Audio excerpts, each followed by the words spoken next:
आम आदमी की आध्यात्मिक यात्रा अक्सर कथाओं और कहानियों से शुरू होती है,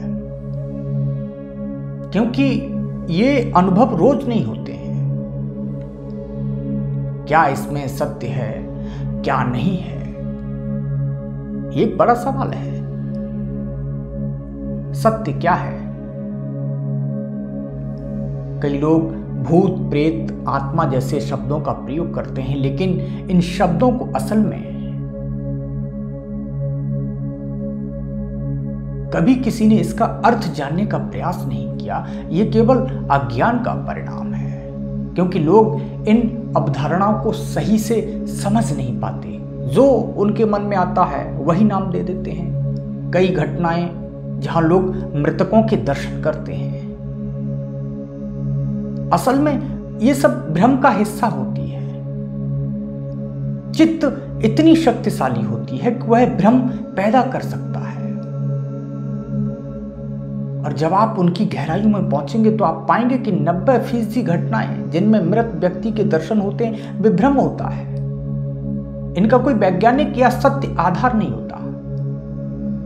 कभी कभी सूक्ष्म दृष्टि से मृत्यु के बाद की अवस्था या सूक्ष्म शरीर को देखा जा सकता है, लेकिन यह बहुत कम होता है। जब ऐसा होता है तो जो व्यक्ति इसे देखता है उसका जीवन परिवर्तित हो सकता है, क्योंकि यह गहरी घटना होती है। अगर वह व्यक्ति समझदार है, तार्किक है, तो वह समझ पाता है कि उसकी जो मान्यताएं थी वे गलत थी, कि मृत्यु का अंत नहीं है। ऐसे व्यक्ति के जीवन पर इस घटना का गहरा असर होता है और वह आध्यात्म की ओर आकर्षित होता है।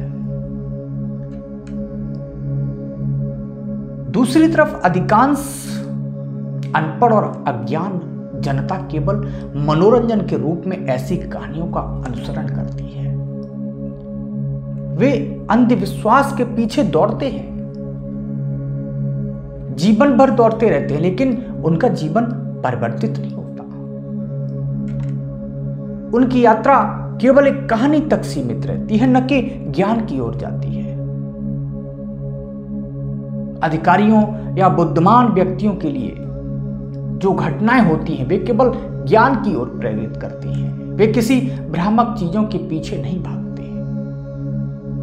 गुरु की खोज शुरू होती है, और जब गुरु मिलता है तो व्यक्ति आध्यात्मिक मार्ग पर बढ़ता है। एक बार वह व्यक्ति आध्यात्म में पांव रखता है तो वह फिर पीछे कभी मुड़कर नहीं देखता। अनुभव और ज्ञान उसे उस रास्ते पर मजबूत बनाते हैं, और वह उसका जीवन सफल होना निश्चित हो जाता है।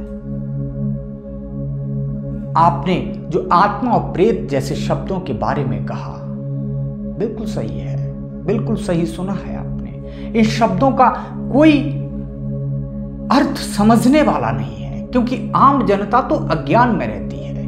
यदि आप सत्य जानना चाहते हैं तो आपको सही मार्ग, सही गुरु, सही ज्ञान की तलाश करनी चाहिए।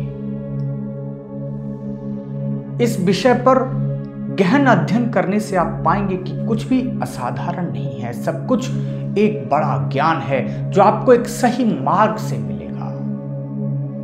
साधक वही है जो घटनाओं पर ध्यान देता है, फिर गहरे ज्ञान की खोज में लग जाता है। जैसे वैज्ञानिक अपने अनुभवों से संतुष्ट नहीं होते हैं, वैसे ही साधक भी हर घटना का कारण जानने के लिए खोज में लगता है। उसे केवल मनोरंजन नहीं चाहिए, वह अपने आसपास की घटनाओं के अर्थ को समझना चाहता है।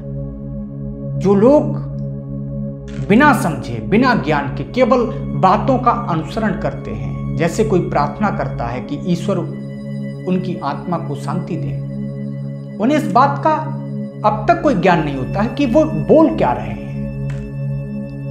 ये एक खाली शब्दों की प्रक्रिया होती है, और इससे वे किसी को शांति नहीं दिला सकते हैं। यदि किसी ने जीते जी सही मार्ग पर नहीं चलने का प्रयास किया तो उसकी मृत्यु के बाद भी प्रार्थनाएं भी बेकार होती हैं। जो भी अज्ञान में होता है वह कभी शांति या ज्ञान प्राप्त नहीं कर सकता। मृत्यु के बाद एक प्रकार की मानसिक प्रक्रिया होती है जिसमें कोई अस्तित्व ही नहीं होता जो अशांत हो। इसलिए आप प्रार्थना कर सकते हैं, ना होना होना ये सिर्फ ऊपर वाले के हाथ में है। अज्ञान में तो कुछ भी कहा जा सकता है, सब कुछ व्यर्थ है। जब हम अज्ञानी हैं, हमारे पास में ज्ञान नहीं है, सत्य का कुछ पता नहीं है, फिर आप कुछ भी कहते रहिए। फिर भी लोग ये सब कहते रहते हैं। और आज के समय में, आज की डेट में आप देखेंगे लोग एक दूसरे की नकल ज़्यादा करते हैं। तो सबसे महत्वपूर्ण बात यह है कि अगर आप सच जानना चाहते हैं तो आपको अज्ञान से बाहर निकलकर सही मार्ग अपनाना होगा। केवल ऐसे मार्ग पर चलकर आप सही ज्ञान और शांति प्राप्त कर सकते हैं। इसलिए सबसे पहले ज्ञान की ओर, और ज्ञान तो कहीं पर भी मिले आप उठा लीजिए, लेकिन याद रहे सत्य और असत्य के बीच में थोड़ा सा अंतर है। आपको सच मानना नहीं है, आपको सच जानना है। आप सच जान गए, सत्य आपके पास आए।